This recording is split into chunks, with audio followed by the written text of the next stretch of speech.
Welcome to everyone. Section 39 of Indian penal code. Section 39 define क्या करता है? Voluntarily. But आपको पता होना चाहिए कि जो इसमें सेक्शन 39 में वॉलेंट्रली को डिफाइन किया गया, उसमें वॉलेंट्रीली में क्या क्या इंक्लूड्स होते हैं। जब आप सेक्शन 39 को पढ़ेंगे तो आपको क्लियर होगा कि वॉलेंट्रली 3 स्टेजेस को उसमें डिफ़ाइन किया गया है कि वॉलेंट्रली किस किस पे जाना समझा जाएगा कि इस पर्सन की उसमें वॉलेंट्रली उस पर्सन ने उस क्राइम को कमिट किया है।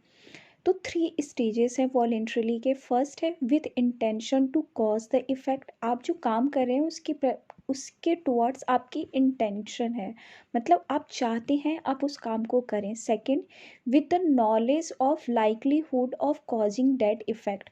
आपके पास ये नॉलेज है कि आप जो एक्ट करने वाले हैं उसकी क्या कॉन्सिक्वेंसेस हो सकती हैं। ऑल्दो आपका इंटेंशन नहीं है, बट आप जो एक्ट कर रहे हैं उसकी आपको अदर भी कॉन्सिक्वेंसेस पता है कि क्या हो सकती हैं उसकी कॉन्सिक्वेंसेस। एक हो गया नॉलेज और एक हो गया, फर्स्ट हो गया इंटेंशन, सेकंड हो गया नॉलेज एंड थर्ड वन हो गया having a reason to believe. आपके पास रीज़न टू बिलीव भी है कि उस एक्ट का क्या कॉज हो सकता है। तो 3 स्टेजेस बताई गई हैं। जब आप सेक्शन 39 को पढ़ेंगे तो आपको क्लियर हो जाएगा। It means according to section 39 आपको ये जानना होगा कि इसका मतलब ये होता है कि एक पर्सन को उसके एक्ट के लिए वो सारे प्रोबेबल कॉन्सिक्वेंसेस के लिए भी लाइबल किया जा सकता है। That means a person is presume to intend the probable consequences of his act. इसका मतलब मैं आपको एक एग्जांपल से दूंगी। वैसे आप सेक्शन 39 के भी इलस्ट्रेशन को पढ़िएगा, बट मैं एक अदर एग्जांपल दूंगी जिससे आपको और क्लियर हो जाएगा। जैसे कि आप एक एग्जांपल ले लीजिए, आप खुद भी कोई एग्जांपल एग्ज़ाम में खुद भी दे सकते हैं अपार्ट फ्रॉम द इलस्ट्रेशन, जो इलस्ट्रेशन बेयरेक्ट में दिया हुआ है। बट आप इलस्ट्रेशन बेयरेक्ट की भी पढ़ेंगे तो आपको बहुत क्लियर हो जाएगा। मैं एक बार बेयरेक्ट की भी इलस्ट्रेशन को आपको समझाने का ट्राई करती हूँ। जैसे किसी पर्सन ने नाइट में किसी के हाउस में क्या कर दिया, आग लगा दिया। किस पर्पस के लिए? उसका इंटेंशन था कि उसको रॉबरी करना है, इसलिए उसने फायर उस हाउस में लगा दिया। बट उसका इंटेंशन डेथ करने का नहीं था। बट क्या हो गया कि उस जिस हाउस में उसने फायर लगाई थी वहाँ पे उस हाउस में उस पर्सन की डेथ हो गई। तो इसमें ए जो है वो ये नहीं बोल सकता है कि उसका इंटेंशन केवल रॉबरी करने का था, बट उसका इंटेंशन डेथ करने का नहीं था। ऑल दो ए का इंटेंशन केवल रॉबरी करने का था, बट उसने आग लगाई थी कि वो रॉबरी ईजिली कर सके।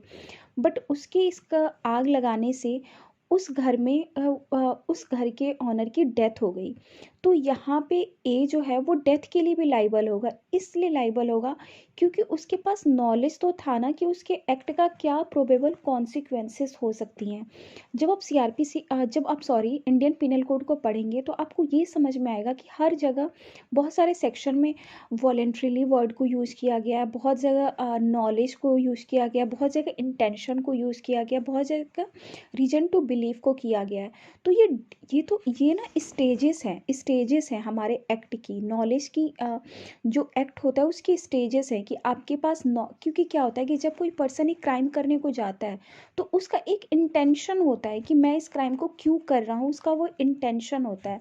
बट उस पर्सन को उस क्राइम के लिए वॉलेंटरली तभी भी माना जाएगा ऑल उस पर्सन का इंटेंशन नहीं था उस क्राइम को करने का, बट कोई अनदर क्राइम हो गया। आप गए, जैसे इसी एग्जांपल में लीजिए कि आपको रॉबरी करना था, उस एक्यूज पर्सन को रॉबरी करना था, आप नहीं, सॉरी। जैसे अपने आप को एग्जांपल दिया जाता है तो वो ज़्यादा कनेक्शन फील होता है और ईजिली याद हो जाता है। जैसे कि एक्यूज पर्सन, उसका इंटेंशन था केवल रॉबरी करना, तो इसके लिए उसने क्या किया, उस घर में बाहर से आग लगा दिया कि जिससे कि उसको इजी हो जाए उस घर में चोरी करना। बट उस ड्यूरेशन में उसको आग लगाने से वहाँ पे उस पर्सन की डेथ भी हो गई, cause is the death of a person. तो एक पर्सन जब आग लगा रहा है तो उसे ये तो पता होगा ना, उसको नॉलेज तो है ना कि अगर मैं आग लगा दूंगा तो इसकी कॉन्सिक्वेंसेस हो सकते हैं, किसी की डेथ हो जाए। तो यहाँ पे ऑल दो उसका इंटेंशन नहीं था डेथ करने का, बट फिर भी उसको उसके नॉलेज को ये कंसिडर किया जाएगा कि उसने इस क्राइम को करने के पीछे उसका वॉलेंटरली एक्ट था। इसीलिए आप जब आप इंडियन पिनल कोड को पढ़ेंगे तो आपको बहुत सारे जगह पे वॉलेंटरी वर्ड यूज़ किया गया है। जब आप केसेस को पढ़ेंगे ना तो आप एडवोकेट्स के ये प्लीड को बहुत अच्छे से देखेंगे कि एडवोकेट बोलते हैं कि नहीं, उसका इंटेंशन नहीं था, क्योंकि उसका इंटेंशन तो ये क्राइम करने का था बट ये क्राइम हो गया, तो कोर्ट वहाँ पे उस सेक्शन की इंग्रेडिएंट को बताती है कि वहाँ पे वॉलेंटरीली वर्ड यूज़ किया गया। तो वॉलेंटरीली में इंटेंशन के साथ साथ नॉलेज भी आता है और रीज़न टू बिलीव भी आता है। That means a man is presume to intend the probable consequences of his act. उस पर्सन की सारे प्रोबेबल कॉन्सिक्वेंसेस उसके एक्ट की क्या हो सकती हैं उसे भी कंसिडर किया जाता है। आई होप इस वीडियो के थ्रू आपको मैंने सम एक्सटेंट तक जो भी एक्सप्लेन किया हो उसे कुछ क्लियर हुआ हो और वैल्यू ऐड किया हो। और एक और बात मैं बोलना चाहूँगी कि उत्तराखंड में क्वेश्चन आ रखा था कि वॉलेंट्रली वर्ड में क्या क्या इंक्लूड होता है। तो उसमें 3 वर्ड्स इंक्लूड होते हैं: intention, knowledge and reason to believe.